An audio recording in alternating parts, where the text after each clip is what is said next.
नमस्कार दोस्तों।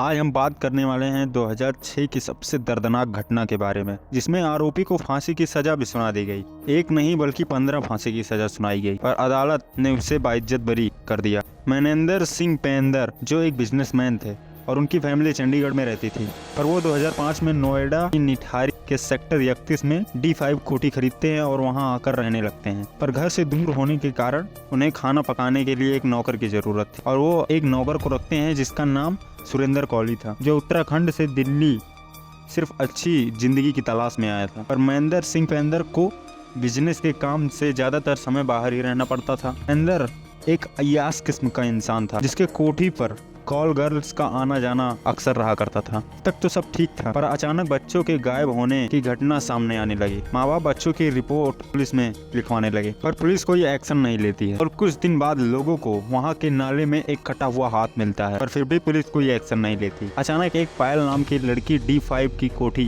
के पास से गायब हो जाती है और 27 दिसंबर को कोहली को हिरासत में लिया जाता है। कोहली ने बताया कि गायब हुए सारे बच्चों को उसने मार डाला है और उनके टुकड़े टुकड़े कर उनको पका कर खाया भी है।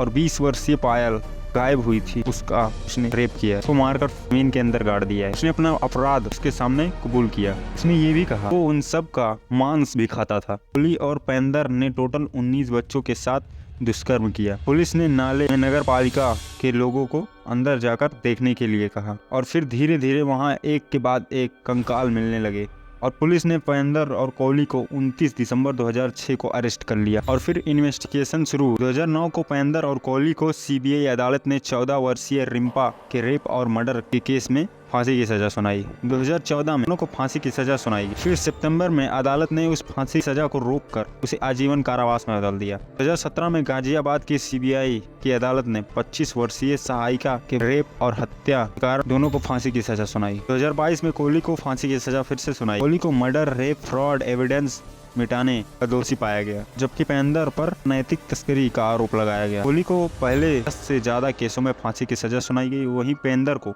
3 से ज्यादा के केसों में फांसी की सजा सुनाई गई। 2023 में इलाहाबाद हाई कोर्ट ने सबूत के अभाव में कहा दोनों को बाइज्जत बरी कर दिया जाए। कोहली पर आजीवन कारावास, इसलिए उसे आजीवन कारावास के लिए भेज दिया गया। वहीं इतने लोगों के साथ रेप करने वाले पेंदर को समाज में फिर से खुला छोड़ दिया गया।